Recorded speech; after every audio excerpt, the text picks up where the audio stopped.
contracts. I will also provide examples of sustainability contract provisions and conclude with the advantages of utilizing an integrated project delivery approach to design, construct, and maintain green buildings. On a cold day in January 2007, general contractor Southern Builders filed its petition to enforce a mechanics lien for less than $60,000, allegedly owed on a $7.5 million condominium development. The project was constructed next to a marina on the Chesapeake Bay. This case received a lot of attention, primarily because it was one of the first green building legal cases filed in the country. It's a good example of what can happen when the contracting parties are not clear in their agreements regarding project goals and responsibilities. The AIA agreement incorporated the project manual into the construction contract documents. Project manual provided that the project was, quote, designed to comply with a silver certification level LEED rating system. The manual did not assign contractor responsibility to construct the project according to LEED Silver certification. And there was no specific reference to green building certification in the AIA agreement and the incorporated project manual.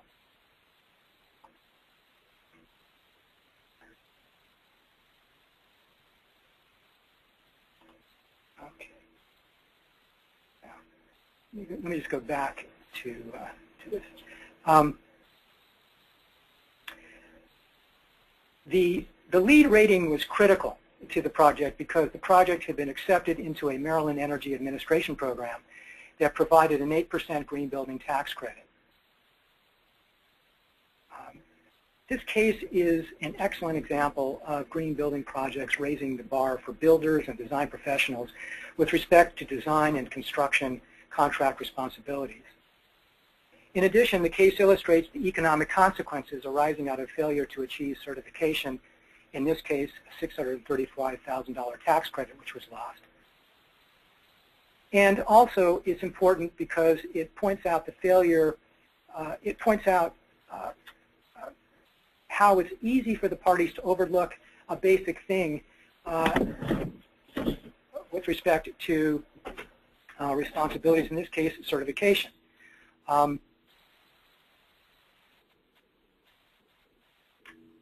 The traditional model of construction is cost at the top of the pyramid, supported by schedule and obviously quality at the base. In the traditional construction contract model, there's constant tension to achieve the desired quality in a scheduled amount of time for the contract cost. In the traditional design bid build model, the stakeholders operate within their own orbits, with the primary goal of performing their contractual work scope for the contract price with little or no concern for the project as a whole. In addition, this delivery model does not fit the sustainability construction project paradigm. In the world of green building, which is increasingly making sustainability construction more mandatory than voluntary, the design build may be fading into the sunset. The traditional design build delivery system gets us closer because of the linkage between the design professional and or contractor at the inception of the project.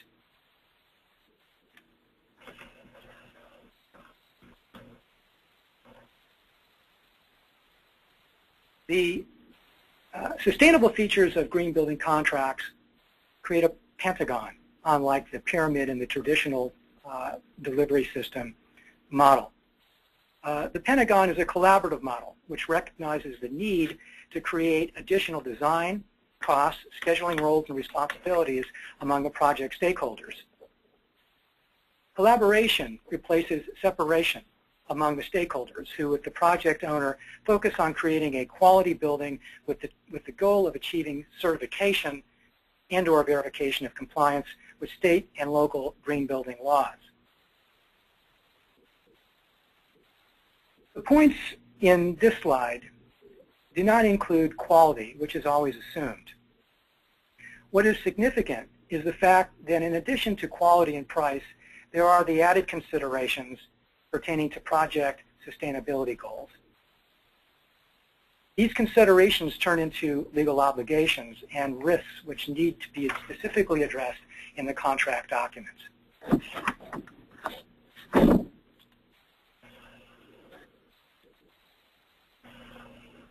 In green building projects, the design professional with the contractor, addressed in the next slide, are responsible for educating the project owner on the ways and means to achieve the desired project certification and/or verification of compliance with mandated state and local statutes.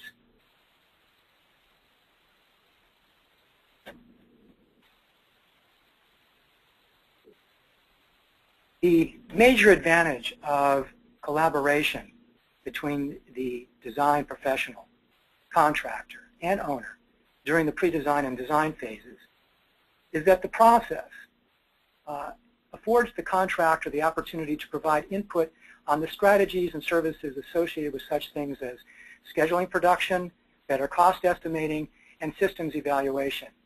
It also allows for design innovation within a project team environment. I look upon green building and the process of contract formation as involving a holistic approach. I mean, the first law of ecology is everything is connected to everything else, and certainly in a green building project which deals with sustainability features, that essential law is imperative with respect to a team effort. So that is an introduction of the traditional ways that the construction industry has looked at contracts, and now we're at the point where I'll entertain any questions. So please, if you could, go to your chat box and type any questions related to this portion of the webinar.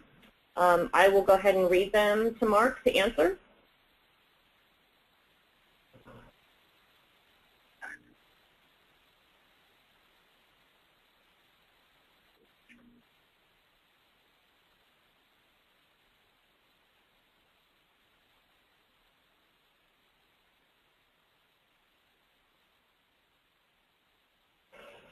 Okay. I don't see any questions, so I think we're going to go ahead and move on. Okay, good. All right. So, litigation, everything that reminds us of what we don't want to face in the business world. Typically, in construction defect litigation, the project owner sues the contractor, sometimes the architect, and rarely the engineer, again, depending on the nature of the project. The image in this slide depicts a scale that's gold in nature. It's really a reminder to me to tell you what I tell my clients, and that is that litigation is a sport of kings. It's extremely expensive. It is time-consuming, and certainly it's something that we want to avoid. What are the potential claims that an owner can bring against party defendants? An analysis of the liability for the potential claims listed on this slide involves understanding the roles and responsibilities of the project team.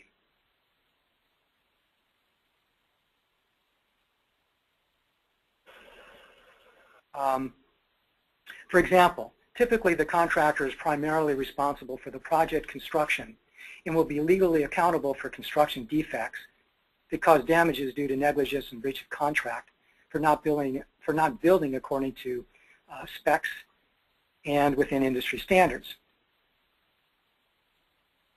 Now, if the contractor is not negligent, and this is a hypothetical, and is not in breach of the contract, can she be liable for product and systems failures that occur 5 years after the project is closed out?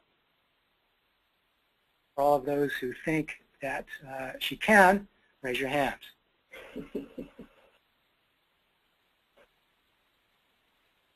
I see.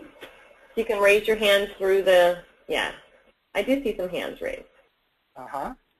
All right. And for those that don't think that the contractor will have any liability, raise your hands.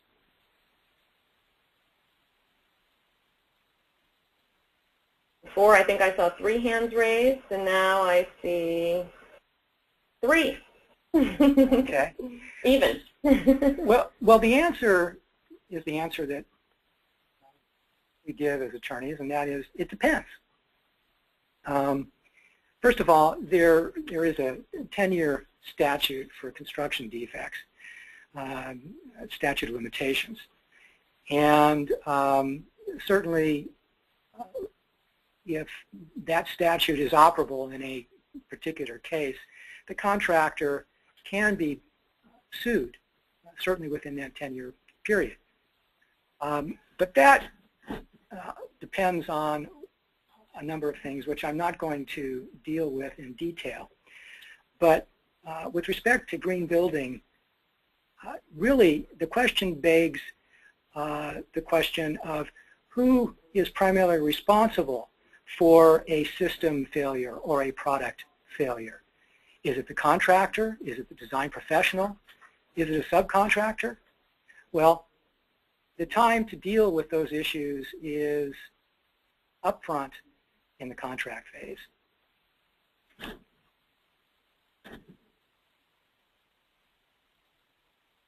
Legal risks with respect to design professionals, as with contractors that work on green building projects,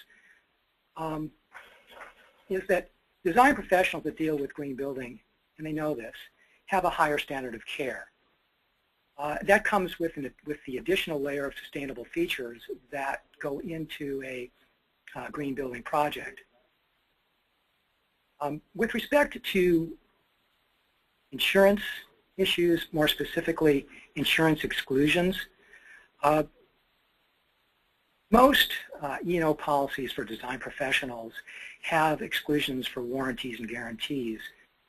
So it's important that design professionals be aware of the fact that when they're signing off on submittals for certification or verification required by local statutes, that it's made clear in their contracts that they are not acting as a warrantor or a guarantor. I've done some research, and it's my understanding, actually it's the only policy or the only insurer that generates policies that deal with this issue, and that's Lloyd's of London through the Argo Insurance Group. The policy offers well, the green professional liability policy amends the definition of professional services to include traditional and green design functions, and it doesn't have a guarantees or warranties exclusion. So hopefully that'll be helpful to those design professionals who don't have that information.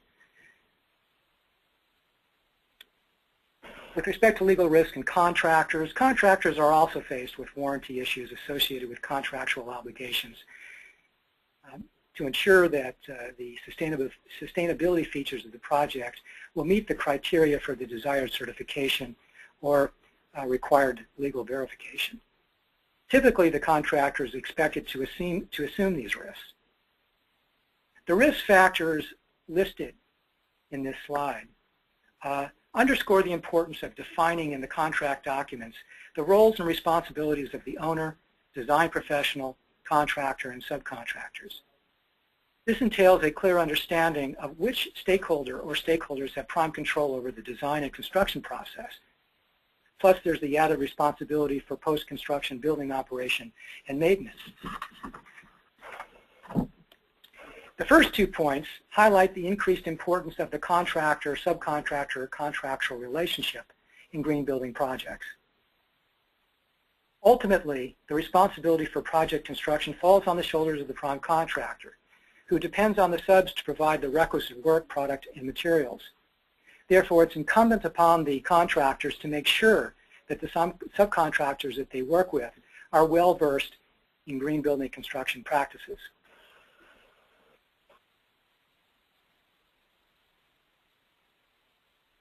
Now, With respect to drafting essentials, I think fortunately, since the Shaw case, the building industry has done an excellent job of recognizing the need to formulate contract provisions that address the unique aspects of commercial and residential green projects. Projects that require collaboration and shared versus separate roles and responsibilities.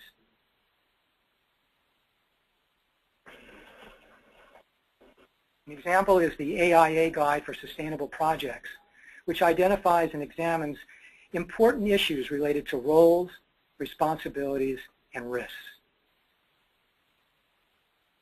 The model language provided, the model language is provided that can be incorporated into existing AIA contract documents to assist the parties in defining, documenting, and allocating the specific roles and responsibilities of the owner, architect, and contractor. And this is to assist the project participants in allocating new risks to the party in the best position to control those risks.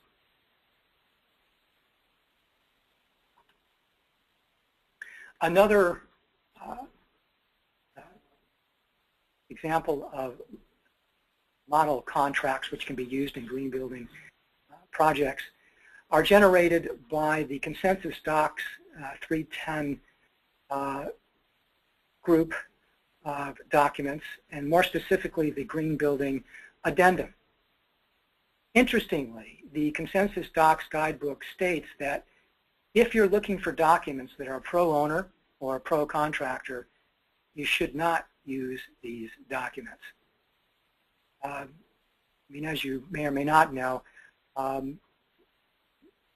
contracts, I think for a good reason, tend to favor the parties that draft them. The industry groups, and I think there were about 26 of them, that came together to draft the Green Building Addendum and the Consensus Docs 310 group, recognized that neutrality needed to be maintained. It's an actual, actually, it's a great group of documents to utilize.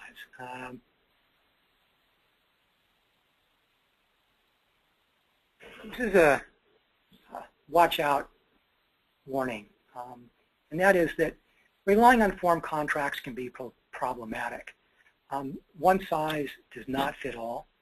In my practice, I rely on form agreements as a supplemental checklist of the essential elements for the specific contract that I'm either reviewing or drafting. That's not to say that I don't use the model language or the contracts that are generated by the AIA and the Consensus group. I do.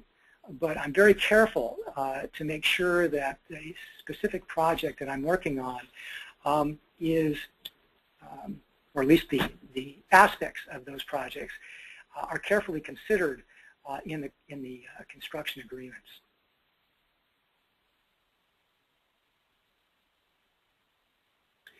As I stated earlier, the traditional design build model is easily adaptable to green building projects and can fairly address the essential issues of contract responsibilities and attendant risks if framed in a way that follows the collaborative Pentagon model.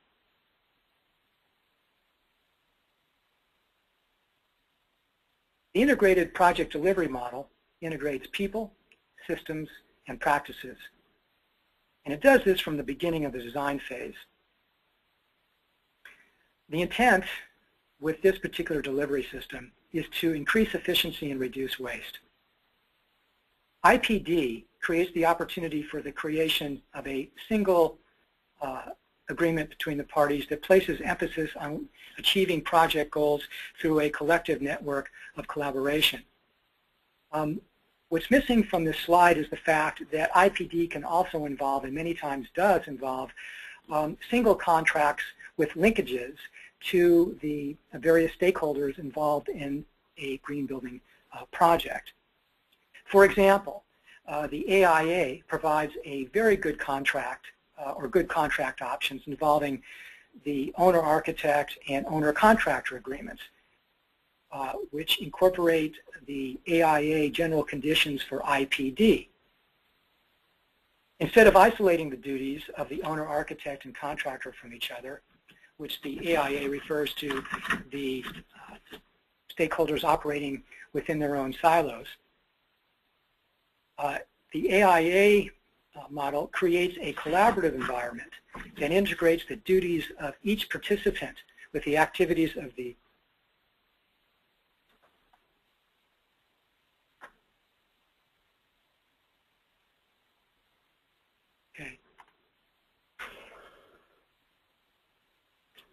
integrates the duties of each participant with the activities of the other two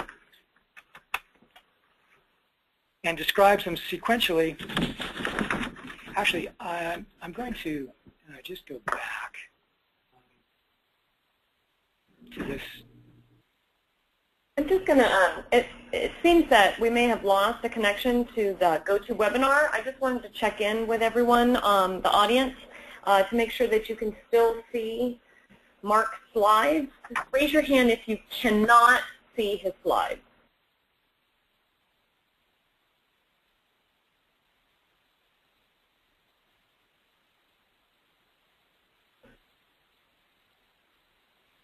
Okay, seems like we still have everybody on the line. We're going to continue, and raise your hand if you do see an issue. Okay. One feature of integrated project delivery is a tool, actually it's a software tool called Business Information Modeling, which the design professionals that are attending the webinar I'm sure are familiar with. This is a great tool, but it's only a tool and it's not an agreement. So it's important for the parties that are involved with IPD to have a clear understanding of that.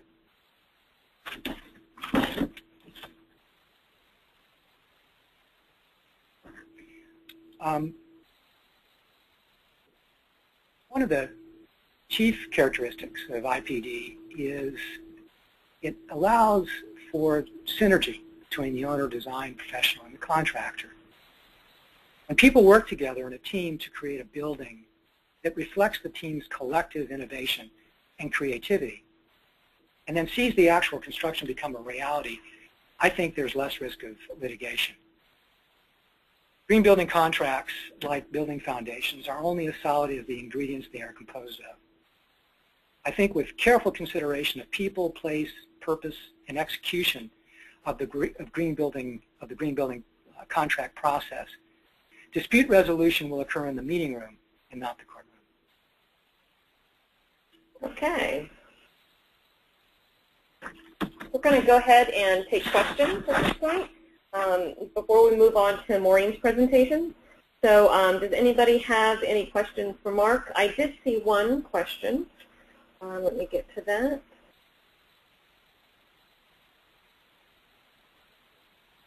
Hold on one moment.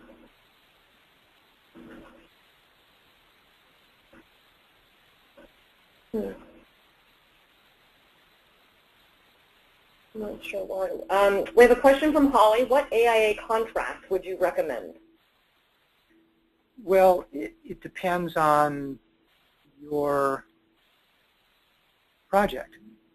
And to do what? I mean, if it's a green building project, then I would start with the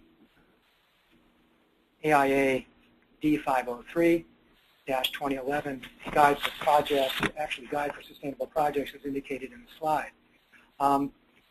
With the AIA, it's not just one contract. There are guidelines and model language that plug into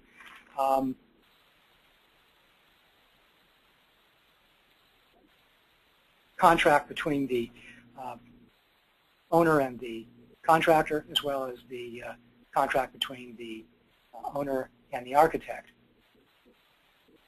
Okay, but she is from a, looks like an energy design company. I'm sorry, no, it's just Emery Design Consultants, I see. So maybe she's a design professional. Do you have anything specific for her? Yeah, I think with those that aren't directly involved with the building project per se, at least initially. And the design opportunities as far as producing services and products should be thought of at the beginning. But I think with respect to that particular type of business, it's important that their contracts are carefully drafted to make sure that they are protected with respect to warranties, and that what they're doing or what they're providing is not something that may become a target simply because business entity has contributed in some way to the project. For example, people who supply materials to projects, green building projects,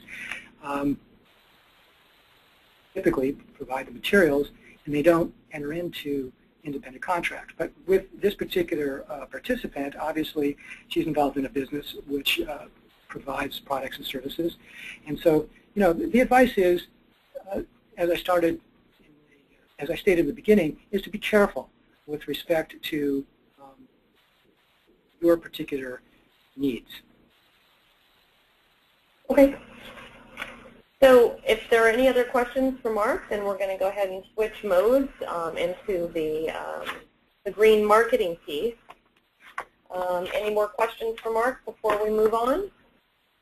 We'll give it just a minute for you to type. Also, by the way, I said at the beginning that this webinar will be available, the audio as well as the slides will be available to members through our webinar library. And this will show up sometime next week in the library. Also, I will be sending up a follow-up email that will have any resources that either our presenters talk about. So that way you don't have to frantically write down a website or email addresses or phone numbers. So I'll make sure that we send out a follow-up email with all those resources that either the presenters have talked about over this webinar. Is there something else you'd like to say, Mark? Yes. For some reason this slide went missing, but my last slide was web links for the consensus stocks and the AIA. Okay. And I can certainly provide that to the participants. All they have to do is send me an email. Okay. Well, actually, what we'd like to do is provide it in the follow-up email that I send, if that's okay. That's fine. Okay. Yeah. So I will go ahead and the follow-up email that I send out to all the attendees, I'll make sure that we get the email link to the consensus docs as well as the AIA information that we talked about. Okay.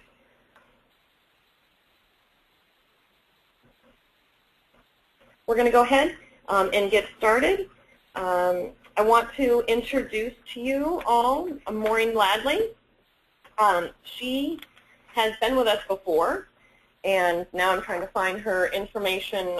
Here it is, Maureen Ladley. She's a principal at Ladley & Associates. Maureen is a research and strategic marketing leader with over 20 years experience. She is a lecturer on marketing sustainability at Boston Architectural College's Sustainable Design Institute, and she has been a speaker at the Arizona Housing Forum and a speaker and moderator at the Seniors Housing Symposium. Maureen has a Bachelor of Arts in Economics from UCLA and holds a LEED accredited professional, and she is also a CGBP those designations. She has spoken both at guild meetings as well as webinars, and she will be speaking in Southern California, I think, in just a couple weeks. Yeah, in just a couple weeks. So if you want to mention that at the end of your presentation, you're welcome to do that. If you want to come see Maureen in person, you'll get a chance to do that if you're in Southern California. So take it away, Maureen. Thank you so much, Karen. So this topic is near and dear to my heart. And as I saw with a friend who I believe is on our call this morning, last year at the Pacific Coast Builders Conference, we found there was just a shocking number of suppliers that were actually in violation of the FTC's rules for green marketing. So when we had the opportunity for me to put at the areas where marketing lapses over into legal, this was the perfect opportunity. So here we go. As Karen mentioned, I'm local here in the Bay Area. I'm a proud member of Build It Green and a CGVP as well. So my goal here today is to really help raise your awareness of these rules and learn how to look out for them, look out for violations or seek clarity, and maybe even help your partners. So with a quick show of hands, how many people are already familiar with the FTC's green guides, or what they fondly call the use of environmental marketing claims? I see. Wow, the magic number seems to be 3. All right, so assuming that that is not the majority of people on the call, we'll go. And I just want to say, we're going to answer questions at the end, but there's no reason not to type your question as we hit onto an area that has prompted your curiosity. So we'll take questions at the end, but type them as they occur to you, and we'll let them gather. The FTC, they are the group that's in charge of all consumer protections. It's not just us in green building. They have started back in 1992 specifically addressing green building. The green guides were established to help, you can read for yourself, but avoid making false claims. What's happened in the recent update, it has really impacted environmental seals of approval and claims related to environmental characteristics. 1992, to just put a frame of reference on how long ago that was, it is 20 years, I've put a little bit of markers in here. This is a long time ago that this was established. A lot has happened. Gas is no longer at $1.05. The average cost of a new house, depending on where you live, may have returned to this, but in 1992, this is what our world looked like. A couple of things happened before the update. The FTC did, in fact, take action against certain folks, such as Kmart and others, for deceptive biodegradable claims, and went after a clothing company for promoting as a bamboo, renewable, sustainable clothes that, in fact, were not specifically that. For all of those reasons, and probably others, the FTC updated and revised its green guides in 2010 with a long period of public commentary, so taking a lot of feedback on consumer thought and frustration, perhaps, on what constitutes a green claim. I would say 2010 feels like a long time ago when you think that's when the first iPad was released, and again, gasoline was a mere $2.73 per gallon. So even that seems like a long time ago. So these have been out and have been out as their update, for a reasonable amount of time. I think where my greatest concern and why I wanted to speak to this group really hits on 2 points. Advertising Age really looked at this change as having a dramatic impact on, I think the number is actually now 400 environmental seals of approval that are out there covering various industries, various products. The quote from the article that I think underscores why we want to pay attention here to this issue is that almost certainly issuance of the guidelines will increase enforcement and litigation around green issues. There have been cases since then, the FTC going after some of these faux certification systems. Specifically, I found one reference to them suing something called Tested Green that was deemed a completely bogus certifier. So much more integrity is being brought to bear, but it also means that those of us dealing in green need to pay close attention to the products we use and our own language. So again, back to what does that mean for us? We're not Kmart. We're not importing fabric from China. We're not that. Most of us on the call are relatively small businesses. I would say because we are relatively small businesses, we really want to get the marketing right at the start. It saves so much time and money to just do it right the first time. I think we all would share the goal of avoiding misrepresentation. I remember the very first talks I heard from green builders on creating a clear customer understanding on the word green. The bottom line of those messages, it means something different to each person when you're using general terms. So, there's nothing but benefit to each of us from being very clear and creating clear client understanding as to what we're talking about. Where I think you really want to use this information is if you're an architect, or if you're a contractor, you're a production home builder, you're someone else, you're using other products. You're choosing products and services that come with labels. And I think you want to bring a critical eye to those labels, those environmental certificates, and how they are describing. I'd recommend that you spread the word to partners and your suppliers. If you find folks are not promoting themselves correctly, give them a little heads up. Again, as with Mark's disclaimer, this is marketing advice. It's not legal advice. Heaven help you if you're relying on me for legal advice. So the bottom line is, when in doubt, do get legal counsel on any issues related to your business. So a quick word about the green guides. They are broken into two categories. It's actually three, but the last one doesn't affect us here this morning. The first one is general principles, and by that, it's general principles of marketing.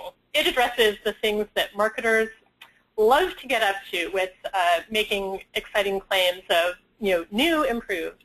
And the second part is specifically to environmental impacts being claimed. And so I'm going to specifically address those areas. I have to tell you, I'm going to recommend at the end that you go to, look at, and download the right section of the FTC's green guides for your own review. If you were like me, you will find the language a bit cumbersome. What I wanted to do for my own clients and our own use was to boil these down to a simplified checklist. I've embedded that here into the presentation, so as Build It Green makes this available, since you are all virtual attendees today, I can't send around handouts.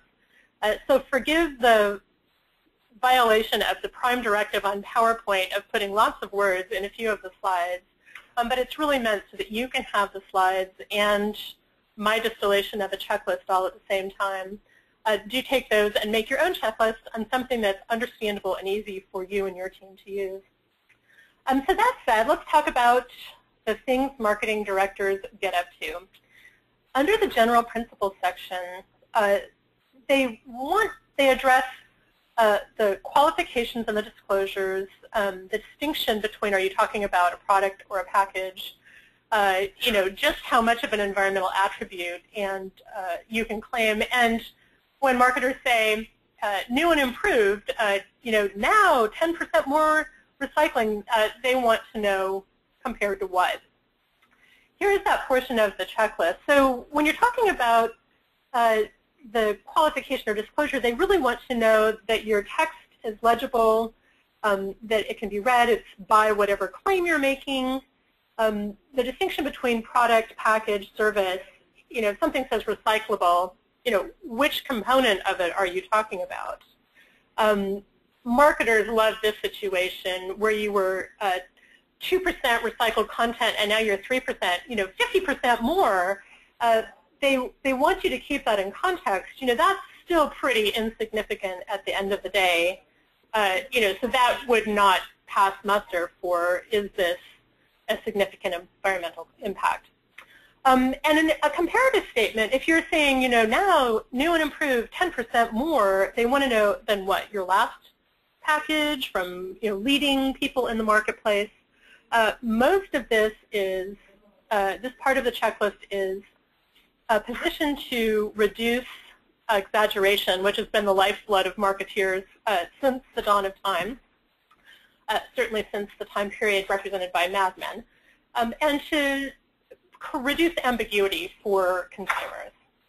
So let's look at a couple examples out of classic consumer products. So the picture on the right is aluminum foil, somewhat generic. I apologize for my picture quality, but you can see on the edge of the aluminum box, they even say best wrap. You know, this is irresistible to marketing folks. So imagine, if you will, that the box said recyclable. The question is that sufficient? If it just said recyclable, would it be clear if they meant the box, the foil itself, or some other component? This is what they're asking you to be clear about. So if it said recyclable, there should be some corresponding language about the box, if that's what they mean, or corresponding language about the foil itself. The guides are just asking for clarity in this. Here is one of my favorites. I just happened to pick on BioBag because they were the first ones I found on the internet to download. Here we have a picture of certified compostable dog waste bags. Along with this disclaimer, I swiped off the internet, seeing that their goal is to divert waste from landfills, and yet they just claim that, in fact, if the bags are placed in a landfill, it will naturally be prohibited from degrading. So my question here, does the paragraph qualify the claim? Is a dog waste bag going anywhere other than the landfill? You know, does how this is being used potentially overstate this claim? When we get into environmental claims of compostability, which is one of the specific areas the FTC cites, it'll shed some more light on this question of, can something that's only probably being headed towards the landfill be certified compostable and have that be a legitimate consumer claim? So now to the nitty and gritty of the environmental marketing claims themselves. These are the areas that the FTC has specifically addressed. Everything from a general claim of earth-friendly to the actual performance of the product. So let's dive a little bit into those areas. Forgive me, this is where you have the checklist showing up as part of the presentation again. Under the general product or service offer, it's really addressing the eco-safe, environmentally friendly, showing the happy planet on the box. What they're really looking for is, if you're making a broad environmental claim, have you put a qualifier for that? What is it that makes it environmentally friendly? I've noticed a great reduction, at least from my own perception, of packaging that says all natural, which, since uranium is also, it's sort of a meaningless claim for health or safety. So we've started to see things go away from those from the broadest context. You can still claim these things if you support them. You need to have the qualifier for the claim, and I would say you need to have it easily found on the packaging. So when we get into degradability, biodegradability, photodegradability, they really focus on, you need scientific substantiation for this, and it has to be within a reasonable time frame. It can't be, we're going to decompose in 10,000 years, so therefore we can claim that. It has to be something that would be within a reasonable consumer's expectations if you're claiming biodegradability, and you need to have the scientific substantiation. It's going back to the dog waste bag example, on the compostable claim, it's with here and with recycling that extra burdens for marketing claims start to appear. So first you have a reference to, it has to be, have scientific evidence that the materials will break down into usable compost, meaning naturally compatible materials, in a safe and timely manner. This is where the extra burdens come in. They want to know that either you have, if you're making this claim, you need to also assert that a composting facility is available in your area. So we here in Alameda County are fortunate in that the county is very aggressive in, composting, recycling. But if you were from an area, say, in the middle of the country that didn't have any municipal composting, there's also a burden that does the item break down in a home composting device. Online in the case of dog waste, there's a lot of debate on whether home composting gets hot enough to really put this into effect. So the fact that you now need to be sensitive as to where you're marketing if a composting facility is available, this may have nothing to do with your particular practice or product, but it's one of the areas where geography and what's available starts to surface. Probably the most examples that are written in the FTC guides are related to things being recyclable or having recycled content. This is another one where you start to get into location-specific considerations. With recyclable, they want to know, in fact, that it can be collected and separated from the waste stream for reuse. Within these, one of the things that would be tempting to marketers, being one myself, is if you have waste product as part of your manufacturing, if you are already using that to return to your manufacturing process, you cannot claim that this is recycled material. So say you have wasted lumber on the site that then you pulp and use into something else. I'm showing my construction ignorance by that example, but something simplistic like that. If you were producing cabinets and you typically take the shavings and use them for something else, that was never headed to the waste stream. You cannot, in fact, claim it as recovered or recyclable. You were already using it, so certainly a gray area. If you were claiming that something is recyclable, much like the composting, you have a burden to establish that, in fact, such a collection site for the recycling is available to the majority of your consumers. Again, we're fortunate here in this area, but it's something really that's a danger when you're working with your suppliers to make sure that there's, that they understand these limitations. So then we get into the claim of having recycled content. Again, it has the burden. Have they been recovered or diverted from the waste stream? Things get much more burdensome and specific when you get into citing percentages of pre-consumer or post-consumer. They want you to be very clear about the distinctions, and certainly if there's some part of your product that is not recyclable, they're just looking for great clarity from you. We'll do one more page of this and then turn to some examples, and these are the last three, much more succinct. If you are seeing that a source reduction has been claimed, that either you're using less volume, less weight, it's less toxic, all you need to do is have your backup to that. How is that claim qualified?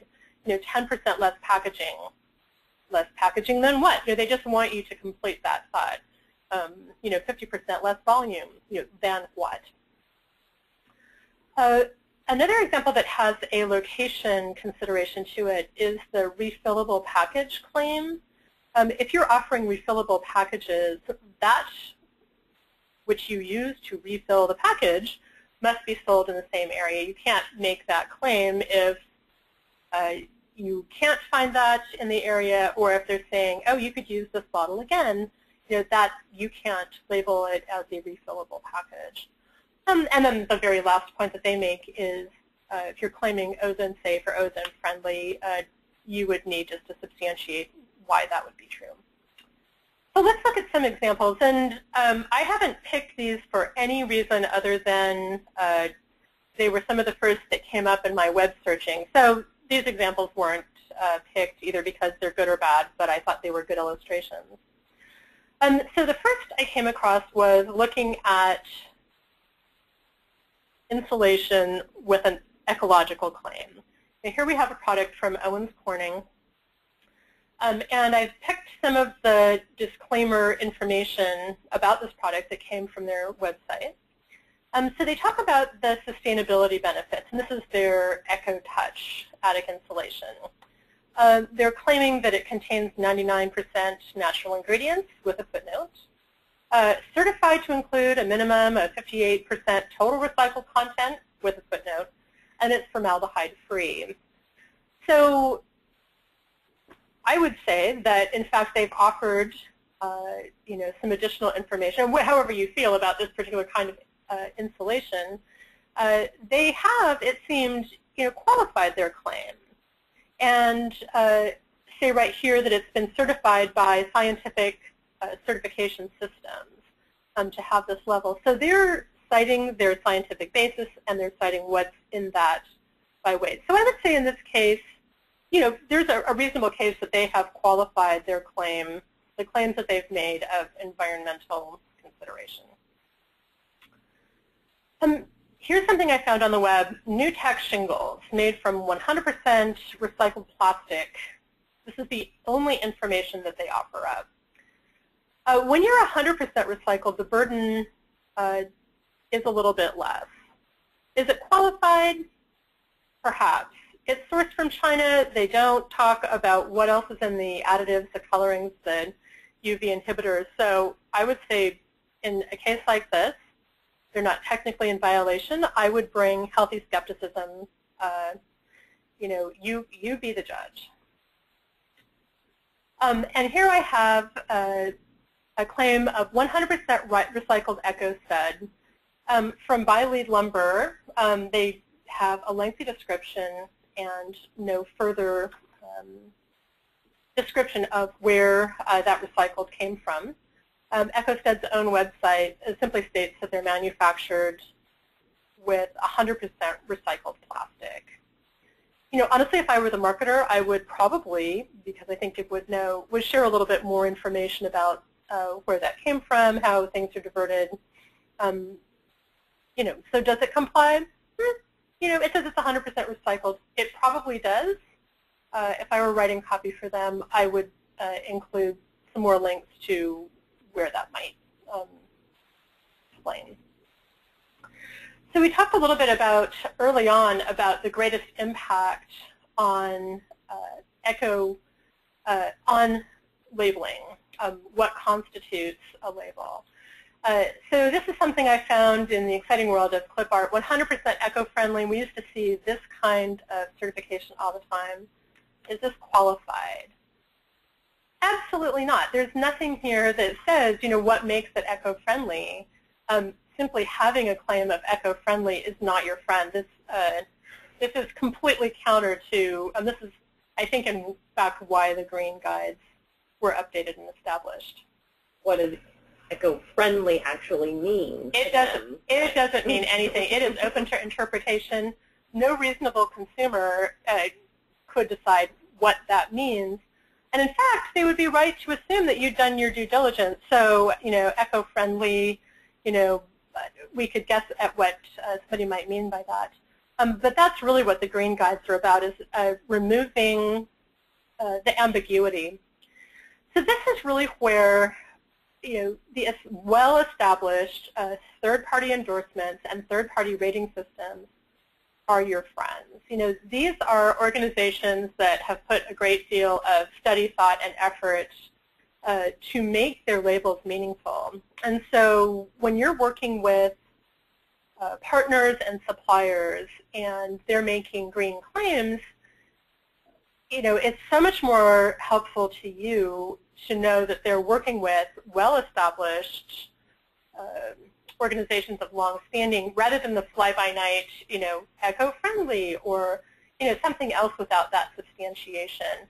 I think the world going forward of green building is going to be fascinating as these become brand names. These, again, picked out because I'm familiar with them. There are probably many more. I certainly found international marks that probably make their way into our marketplace. But this really starts to separate the well-established brands for endorsement and rating from, the one that the FTC sued, because it was just something that marketers bought to slap on their products.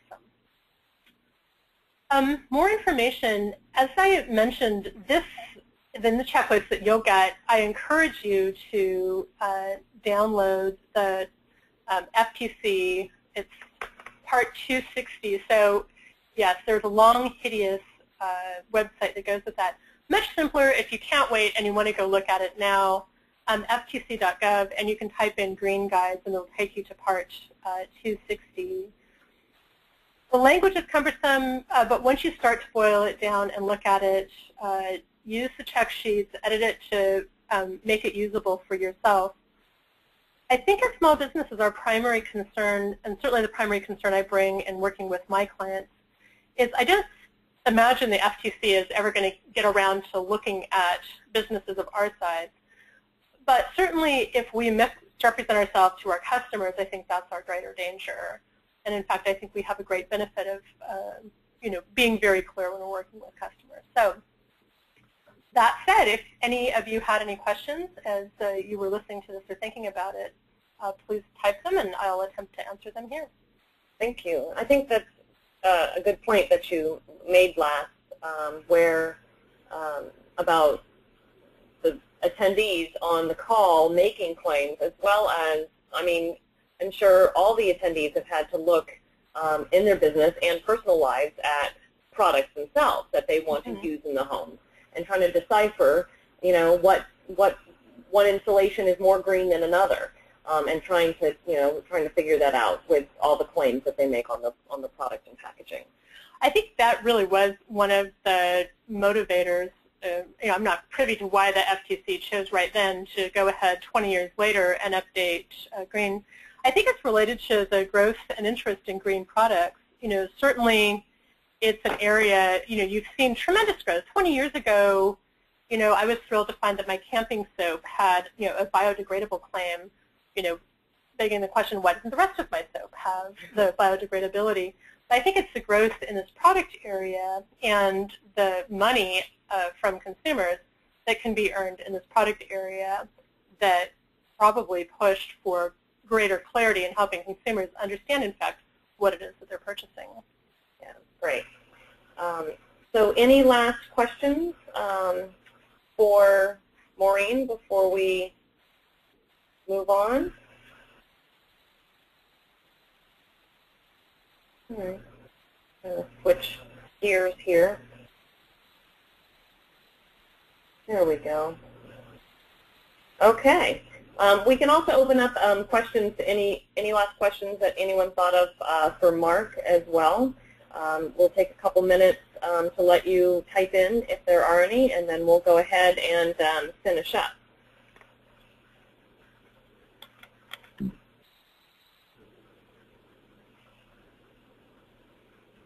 I know it's a lot of information to take in. And again, I'll be following up with an email for the resources that both Mark and Maureen have mentioned over this webinar, as well as for members, you'll have access to the slides as well. And this is Maureen. I'd just like to offer one more thing.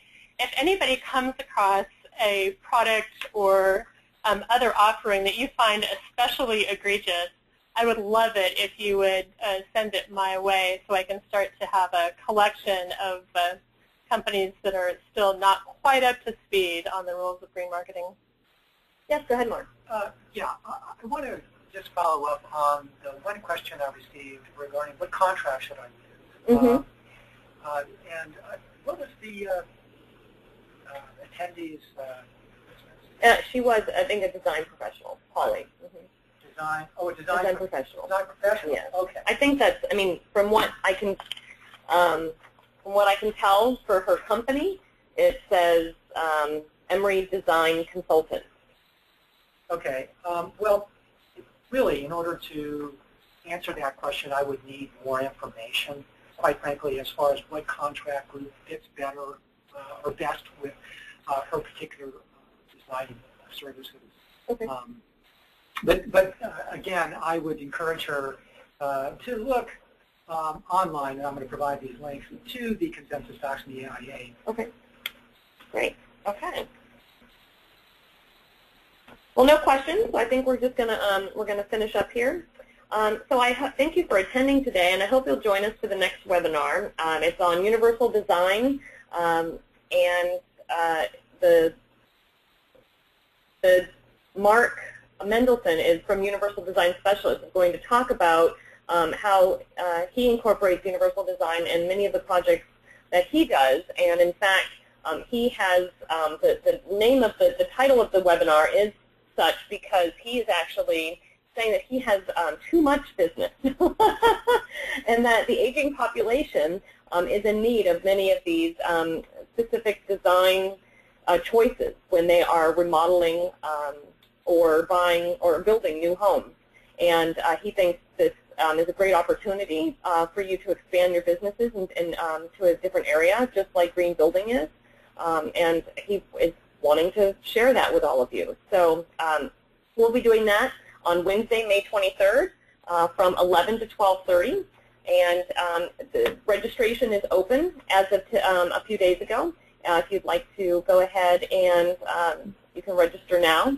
And registration will be open up until 9 a.m. On May the 23rd. Okay, so if you have questions or feedback, these are contact information. Again, you don't have to take these down right away if you don't want to. I will be including it in an email. And we also hope that you will take a few minutes to answer the survey that will pop up as soon as you leave the webinar. And we'd like to really know how we're doing on our webinar offerings. If you have any suggestions on a webinar that you'd like to see, or maybe a guild meeting that that you missed that you would love to see as a webinar, we also do that occasionally as well. And if there aren't any more questions, I will go ahead and, Holly says, are you getting my questions? And I only saw the one question that you had about the AIA contract. So if you have another one, go ahead and type it in like you just did that question. And I'll wait just a moment for her to have a chance to type one in.